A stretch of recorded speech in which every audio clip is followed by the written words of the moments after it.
prepare seu coração. A partir de agora, programa Bíblia Sem Arrodeio. E falou o leproso: se o Senhor quiser, pode me purificar. Jesus estendeu a mão e disse: quero ser limpo.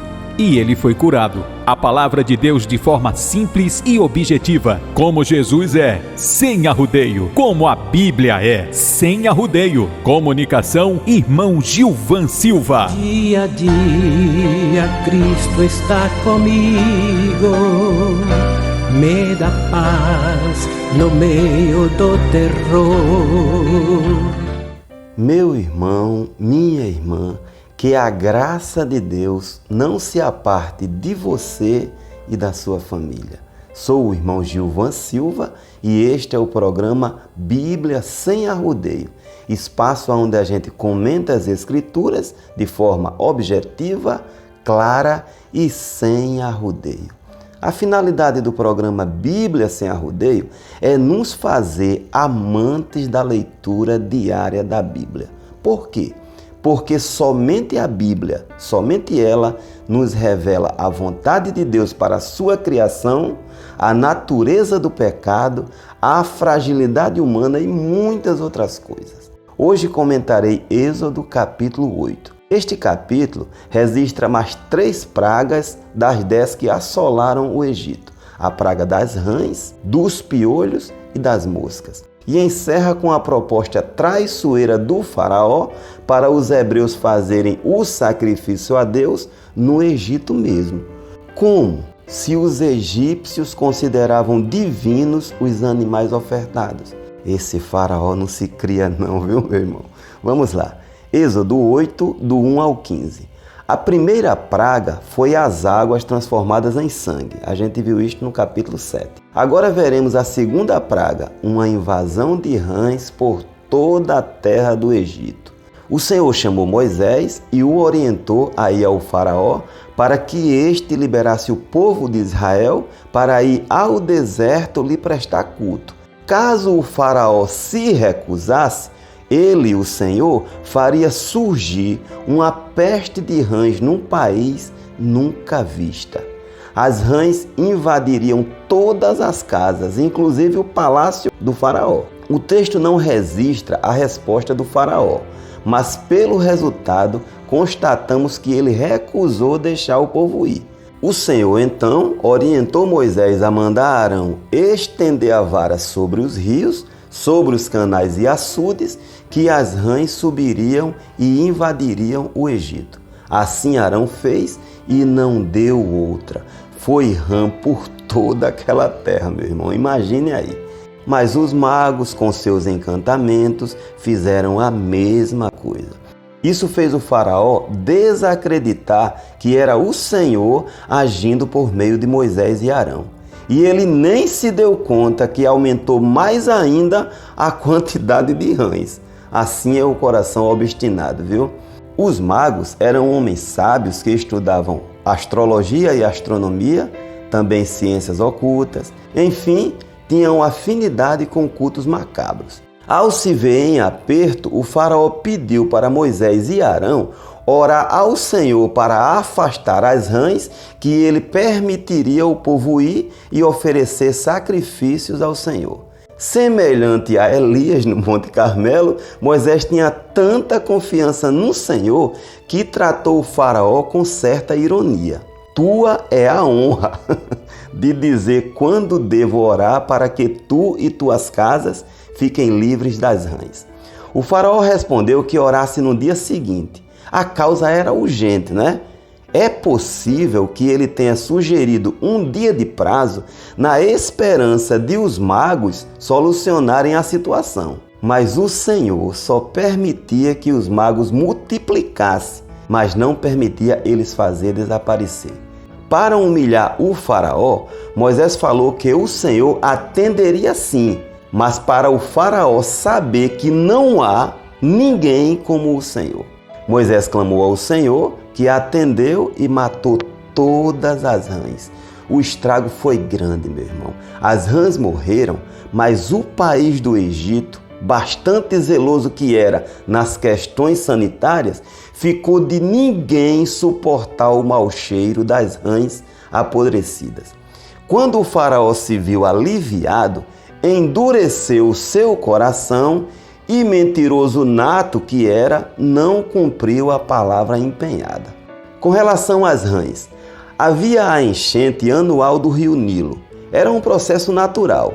Quando o rio baixava, as águas dos pântanos, dos charcos e canais de irrigação, que haviam sido atingidos pelo avanço das águas, atraíam as rãs.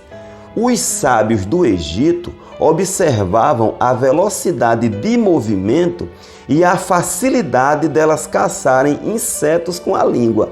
Por isso, consideravam as rãs sagradas e criam que eram criaturas ancestrais emergidas dos abismos na formação do universo. Por serem muitas, elas simbolizavam fertilidade. A deusa Requete, a quem atribuíam poder multiplicador, tinha cabeça de rã. Êxodo 8, do 16 ao 19. Agora a praga dos piolhos, a terceira. Após o faraó não permitir o povo sair do Egito, o Senhor mandou Moisés falar para Arão tocar o pó da terra com a sua vara, que o pó de toda a terra do Egito se transformaria em piolhos. Arão então atendeu ao mandado e, além do pó se transformar em piolhos, surgiram piolhos nos homens e nos animais. Tire um fino aí na quantidade. E dessa vez, meu irmão, o Senhor impôs limite e os magos não puderam fazer o mesmo. Sem saída, diante do óbvio, eles falaram para o faraó: isso é o dedo de Deus. Mas, por não transformar a terra em piolho, os magos já perderam a reputação e o faraó nem deu trela para eles. Manteve o povo de Deus escravizado. Havia um deus egípcio por nome Tote. Ele era venerado pelos magos, que lhe atribuía a criação do conhecimento, da sabedoria, da arte e da magia. Para ministrar ao tal Deus, os sacerdotes se vestiam de branco, raspavam a cabeça e, antes de entrar no lugar sagrado, se examinavam minuciosamente para ver se havia algum inseto imundo. Imagine eles cheios de piolhos. O pó da terra, por sua vez, era considerado sagrado e com poder curativo. Fato é, meu irmão, que os magos, o deus Tote, o pó sagrado do Egito e os sacerdotes ficaram todos humilhados diante do único Deus que tem poder. Glória a Ele.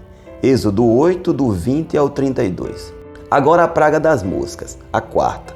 O Senhor mandou Moisés mais uma vez e cedo abordar o faraó quando fosse às águas, e dissesse que, se não deixasse o povo ir, o Senhor enviaria enxames de moscas para atacar o Egito. Mas as moscas não chegariam nas casas dos hebreus. Não deu outra. As moscas invadiram o Egito todo, meu irmão. O texto diz que o país ficou arruinado. Foi dessa vez que o faraó propôs uma cilada. Ele intencionava lançar os egípcios contra os hebreus. Vocês vão oferecer sacrifício ao seu Deus, mas não saiam do país. Mas Moisés, atento, logo abortou a ideia. Isso não é sensato. Nossos sacrifícios ao Senhor são sacrilégio para os egípcios.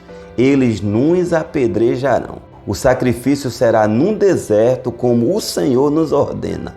Nesse momento o faraó permitiu e ainda pediu oração por si, mas era fingimento, meu irmão.